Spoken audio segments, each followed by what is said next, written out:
تو اس لیے ہمت کر کے تھوڑا سا ان غریبوں مسکینوں کو بھی جا کے دیکھ لیا کرو. تھوڑا سا سیاست سے دماغ کیا ہوگا.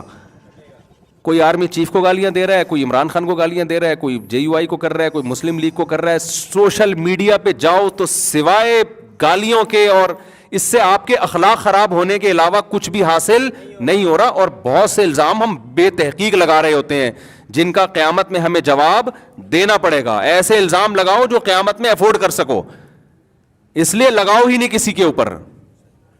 کسی کے سربراہ کو برا مت بولو, برا بولو گے تو پھنسو گے آپ, چپ رہو گے تو نہیں پھنسو گے. نہیں یاری بات سمجھ. اللہ میاں آپ سے قیامت میں نہیں پوچھے گا تم نے کیوں آرمی چیف کو برا بلا نہیں کہا, تم نے کیوں فلاں پی ٹی آئی کے سربراہ کو برا نہیں کہا. آپ کہو گے اللہ میرے پاس اتنی تحقیق نہیں تھی جتنی ہونی چاہیے تھی, تو بخشے جاؤ گے آپ. اور اللہ نے پوچھا اچھا تم نے مسلم لیگ کے فلانے کو برا کیوں کہا تھا, آپ نے پی ٹی آئی کے سربراہ کو برا کیوں کہا تھا, آپ نے جے یو آئی کے سربراہ کو برا کیوں کہا تھا, آپ نے چیف آف آرمی کو برا کیوں کہا تھا. آپ کہیں اللہ میں نے اس کا بیان سنا تھا صحافی کا, اس نے ایسی زبردست رپورٹ پیش کی تھی. اللہ کہیں گے آپ کیا رپورٹوں کے ماہرین ہو ہیں بھائی. رپورٹ تو وہ والے بھی پیش کر رہے تھے, ان کو سنا تھا آپ نے.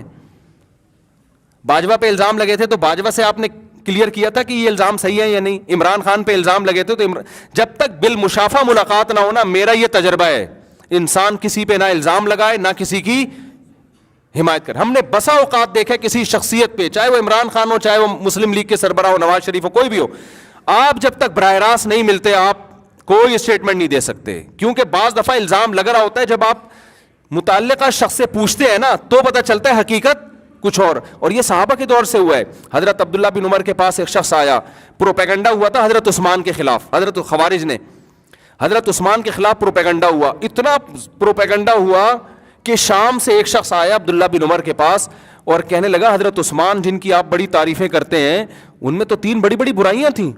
ایک غزوہ احد میں وہ فرار ہوئے تھے, غزوہ احد میں وہ سب صحابہ کے قدم اکھڑے تھے تو حضرت عثمان بھی تھے.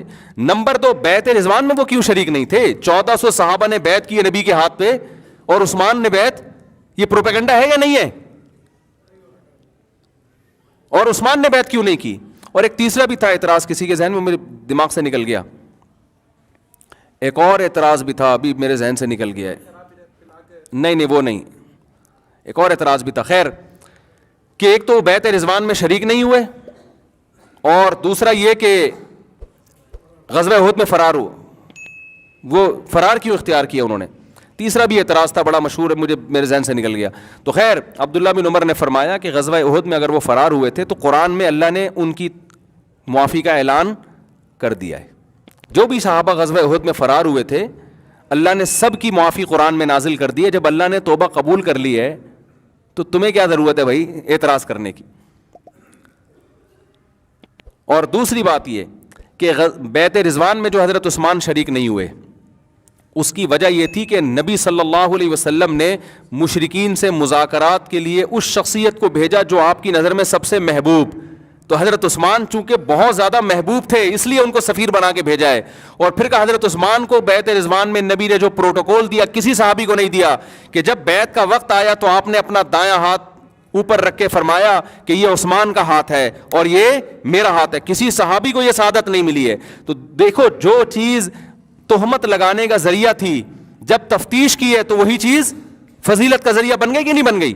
تو عین ممکن ہے آپ چاہے پی ٹی آئی کے سربراہ ہو, چاہے مسلم لیگ کے ہو, چاہے جے یو آئی کے ہو, چاہے چیف آف آرمی ہو, کوئی بھی ہو, جو الزامات جس پہ لگ رہے ہیں ہو سکتا ہے وہی الزام اس کی خوبی ہو, لیکن جب تک آپ بالمشافہ نہیں ملتے اس وقت تک آپ کوئی رائے قائم نہیں کر سکتے. اس لیے سوشل میڈیا پہ ان اینکروں کو چھوڑ دیں ایک دوسرے پہ تہمتیں لگانے کے لیے. خدا کے لیے آپ اپنی زبانوں کو ان غیبتوں اور بہتانوں سے آلودہ مت کریں جو نفرت کا ماحول پھیل رہا ہے نا ہمارے کنٹری میں. سیاست کو اعتدال میں رہنے دیں. کوئی اس کو ووٹ دے دے ٹھیک ہے بھائی, اس کو دے دے ٹھیک ہے. نہ کوئی امام مہدی ہے اس کنٹری میں اور نہ کوئی دجال ہے. نہیں یہ بات سمجھ میں, دجال جب آئے گا نہ کوئی اتنا برا ہے کہ آپ اس کو دجال والے احکامات اس پہ جاری کر دیں, اور نہ آپ کا لیڈر امام مہدی جیسا ہے کہ کوئی اس پہ انگلی اٹھائے تو ایک دم آپ کے منہ سے غصے میں جھاگ نکلنا شروع ہو جاتا ہے. آپ کبھی بول دو عمران خان کے خلاف کوئی لفظ بول دو تو پی ٹی آئی والوں کو جھاگ دیکھو منہ سے کیسا نکلتا ہے ان کے, جیسے آپ امام مہدی کے ہاتھ پہ بیعت کر لی آپ نے. اور اگر مسلم لیگ کے خلاف بول دو تو مسلم لیگیوں کا آپ حالت دیکھو یار کیا ہو جاتی ہے. بھائی اعتدال پیدا کرو یار. مطلب لیڈر ہیں آپ کے, اچھے بھی ہو سکتے ہیں تو کچھ خرابیاں بھی ہو سکتی ہیں, بس اتنا, اس سے زیادہ نہیں. اور تعریف کر دو آپ عمران خان کی, تھوڑی تعریف کر دو اپوزیشن کے سامنے, تو ان کے منہ سے جھاگ نکلنا شروع ہو جاتا ہے جیسے پتہ نہیں کیا کر دیا یار, کچھ تعریف نہیں ہو سکتی کیا ایک انسان میں. اور اگر آپ نواز شریف کی تعریف کر دو نا پی ٹی آئی والوں کے سامنے, وہ تعریف کرنا آپ کے لیے عذاب جان بن جاتا ہے. او بھائی ایک آدمی کے آپ کے خیال میں اگر برا ہے تو کیا کوئی خوبی نہیں ہو سکتی اس کے اندر؟ اتنی نیگیٹیوٹی ہماری کنٹری میں پھیل رہی ہے, اتنا سوشل میڈیا میں گالیوں کا ایک بازار گرم ہے میرے بھائی, نہ اس سے ہماری قبر کو فائدہ ہونے والا ہے, نہ ہمارے کنٹری کو فائدہ ہونے والا ہے. لڑتے لڑتے وہ ہے نا, ہم بچپن میں ایک شعر پڑھا کرتے تھے, ایک تھا تیتر ایک بٹیر, ایک تھا تیتر ایک بٹیر, لڑنے میں تھے دونوں شیر, لڑتے لڑتے ہو گئی گم, ایک کی چونچ ایک کی دم. تو پی ٹی آئی والوں تمہاری بھی چونچ غائب ہونے والی ہے اور مسلم لیگوں کی بھی دم غائب ہونے والی ہے. اور جتنی سیاسی جماعتیں اس طرح لڑ رہی ہیں, پھر فوج کے خلاف ایک محاذ, سب لڑ لڑ کے ویسے ہی ملک کا مزید ستیہ ناس. تو میں نہیں کہہ رہا کہ آپ اختلاف نہ کرو, اس اختلاف کو لگام دینے کی ضرورت ہے. پی ٹی آئی والے اپنے اندر تحمل پیدا کریں. اگر کوئی عمران خان پہ کوئی تھوڑا سا طنز کرتا ہے تو آپ کہیں کہ بھائی ہمیں آپ کی رائے سے اختلاف ہے, ہمارے لیڈر بہت اچھے ہیں, ٹھیک ہے کچھ خرابیاں بھی ہو سکتی ہیں لیکن ہمیں اختلاف ہے بس. اور اگر کوئی پی ٹی آئی والا نواز شریف پہ طنز کرتا ہے تو مسلم لیگ والے بولیں کہ بھائی ٹھیک ہے, ہم نے کب کہا کہ وہ فرشتے ہیں, لیکن آپ کی رائے سے ہمیں اتفاق نہیں. اس سے زیادہ آگے نہ سیاست دانوں کو لفٹ کراؤ اور نہ اپنے لیڈروں کو فری کراؤ. سمجھتے ہو یہ جذبات امام مہدی کے لیے رکھ دو آپ. جب وہ آئیں گے نا پھر ان پہ کسی کو طنز کی اجازت نہیں ہوگی, وہ تو اللہ کی طرف سے سلیکٹڈ ہوں گے نا. تو جب تک نہیں آ رہے تو ہم جیسے ہی لوگ ہیں بھائی. وہی بس چھوٹا سا ایک واقعہ بتا کے بات ختم کرتا ہوں.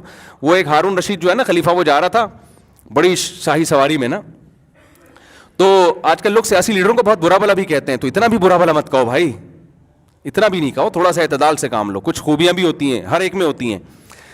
تو وہ کیا ہے کہ وہ ایک ہارون رشید جا رہا تھا گھوڑے پہ, تو بڑی جاؤ جلال والی سواری. تو ایک شخص نے لگام پکڑ کے بولا کہ تو زیادہ بہتر ہے یا عمر بن خطاب بہتر تھے؟ اس نے کہا ظاہر ہے عمر بن خطاب بہتر تھے. انہوں نے کہا ان کے تو کپڑوں پہ پیوند لگے ہوتے تھے, وہ تو گدھے کی سواری پہ ہوتے تھے, کوئی پروٹوکول بھی نہیں ہوتا تھا, اور تو ان سے کمتر ہو کے یہ جاؤ جلال, تجھے شرم نہیں آتی؟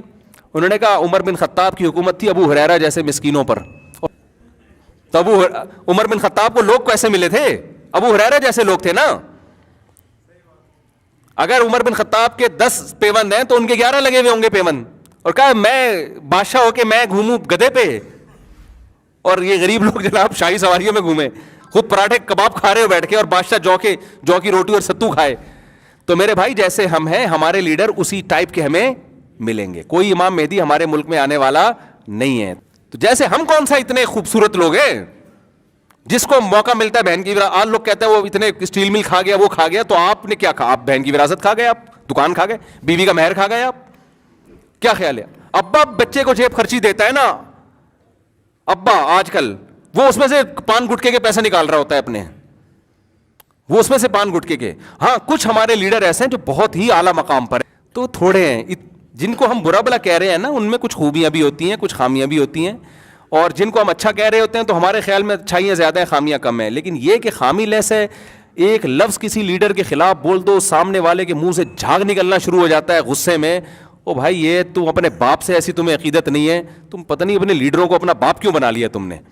ووٹ دو, ٹھپا لگا کے آ جایا کرو بس, اس سے زیادہ فری کرانے کی ضرورت نہیں ہے کسی کو. تھوڑی بہت تعریف کر دی, ہاں جی یس آج ہمارے وزیر اعظم کا بڑا خاندانی بیان آ گیا, بس اتنا کافی ہے. آج ہمارے وزیر اعظم نے جو بیان دیا ہمیں اس سے اتفاق نہیں ہے, بس اس سے زیادہ فری نہ کراؤ. باقی میں دیکھو ملا ہوں بہت سے لوگوں سے, میرا بھی کوئی تجربہ ہے نا, جن کو ہم برا کہہ رہے ہوتے ہیں خدا کی قسم وہ اتنے برے نہیں ہوتے جتنا ہم انہیں سمجھ رہے ہوتے ہیں, اور جن کو ہم اچھا کہہ رہے ہوتے ہیں خدا کی قسم وہ اتنے اچھے نہیں ہوتے جتنا ہم انہیں سمجھ رہے ہوتے ہیں. بس یہ ذہن میں رکھو, اتنے نہیں ہوتے, کچھ گڑبڑ ان میں بھی ہوتی ہیں. تو معتدل رہو, یہ تمیز سے اپنے باپ سے عقیدت کرو, ٹھیک ہے نا. جو محبت اپنے لیڈر کو دے رہے ہو کس کو دو؟ اپنے باپ کو دو. باپ جیسا بھی ہو, چرسی بھی ہو نا, تو شریعت کہتی ہے تمہارا باپ ہے, تم نے اس کو محبت دینی ہے. جو محبت باپ کو دینی ہے وہ اپنے باپ بیٹے میں لڑائیاں ہوئی ہیں, ایک جے یو آئی کا اس کا مسلم لیگ کا تھا, ایک پی ٹی آئی کا. باپ بیٹے میں لڑائیاں, ابھی کل کیس آیا میرے, گولیاں چلی ہیں. تو چھوڑو یار, کیا کر رہے ہو تم, پتہ نہیں کس چکر میں پڑ گئے تم. تو بس اچھے ہیں, تھوڑے سے برے بھی ہیں, جو برے ہیں تھوڑے سے اچھے بھی ہیں, بس اتنا ہے, اس سے زیادہ نہیں. اللہ سمجھنے کی عمل کی توفیق دے, ہم تو یہی کہہ سکتے ہیں بھائی. وما علینا الا البلاغ. جائے صداقت ہو تو ایسی ہو مزار و غار کے ساتھی رفاقت ہو